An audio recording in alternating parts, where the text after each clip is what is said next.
Welcome in, everybody. It's week 7 in the NFL, which starts with Thursday Night Football between the Jags and the Saints, with Trevor Lawrence questionable with a knee injury and the Saints being on an under roll right now. They've just been an under machine. They're 6-0 to the under this season. They're 15-1 to the under in their past 16 games. Now, no game this season for the Saints has gone over 37 points all season long. And if you go back to last season, it's been 9 in a row that have seen 37 or fewer points. If you go back in the past 12, the highest total in any of those games has been 39. So it's just a few tidbits on Thursday Night Football. Now, last week, we were a 49ers late field goal miss away from going 2-0 in our two parlays. One went 3-1, and the other went 4-0. But let's focus on this weekend and the one parlay that I have created for NFL Week 7.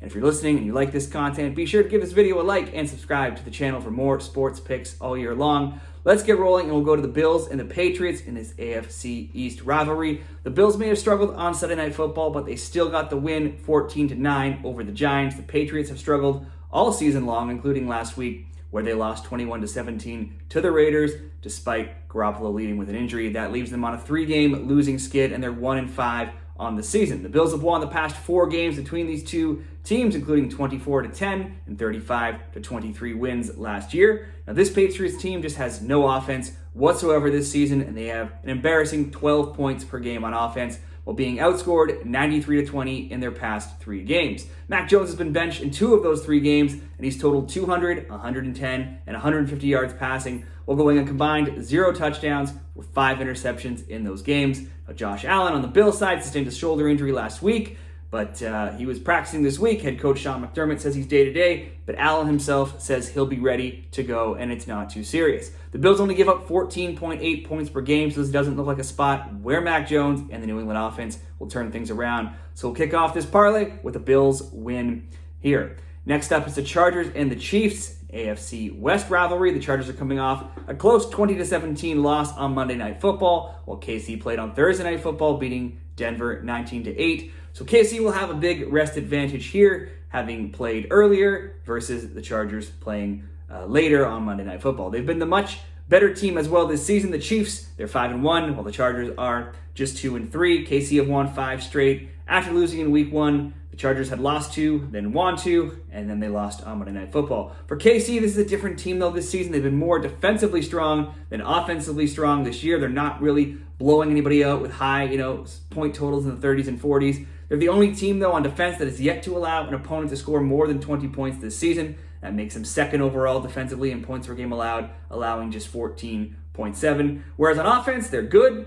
but they're still just 9th, scoring 24.5 points per game, and they've only gone over 20 points in 3 of their 6 games. They should be able to go over 20 points, though, versus the Chargers, who give up the 2nd most yards per game and the 10th most points per game. But the Chargers are also 5th in passing yards, and they're 7th in points per game on offense. The Chiefs won both games last season, 27-24 and 30-27, and they've also won 6 of the past 8 in this head-to-head matchup.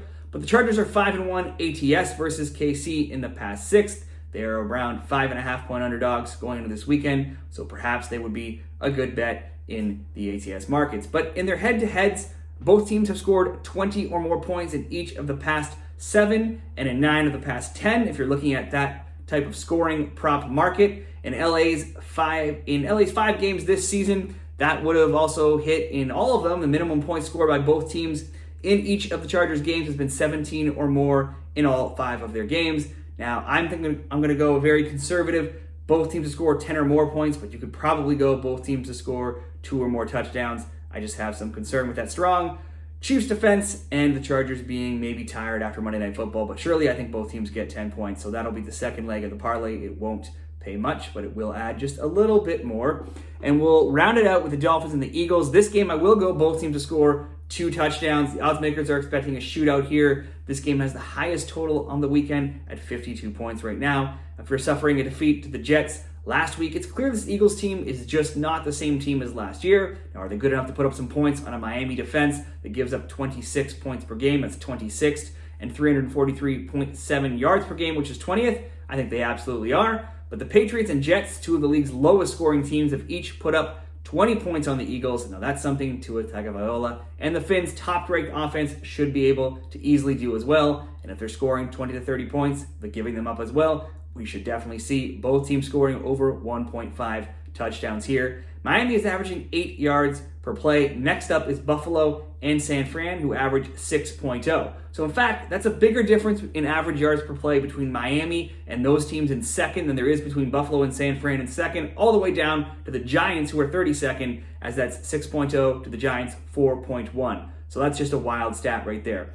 So we'll go both teams to score 2 or more touchdowns with the Fins and the Eagles. If you did that with both teams to score 10 or more with the Chargers and the Chiefs and a Buffalo win, that comes in at minus 136, which is good enough for me. Now, if you wanted to add a little bit more, I would say maybe throw in a Seattle Seahawks win to bring that up to plus money and plus 119 over at Bet365, or possibly a San Francisco win on Monday Night Football. I would want to check the status of many San Francisco injuries like Deebo Samuel and Christian McCaffrey, who both got injured last week. If you wanted to do the Seahawks, let's just dive into that game a little bit here. It's Cardinals and Seahawks. The Cardinals are finally starting to look like the team we thought they'd be when this season started. After 3 straight good performances, an upset win over the Cowboys, and a 3-0 ATS start, they've now lost 3 straight. They've been outscored 95-45, and they failed to cover any of their past 3 games. Arizona also fades, and they fade quickly in games. They have 87 first half points, and they have just 30 second half points. They've also never scored more than 8 points in the second half of any game. They've also lost their main offensive weapon in James Conner at running back, which doesn't help matters there. Now, Seattle, they lost to Cincy last week, 17-13, but they did outgain the Bengals by 167 yards, and now they get Cardinals defense that is giving up 27 points per game, which also ranks 27th.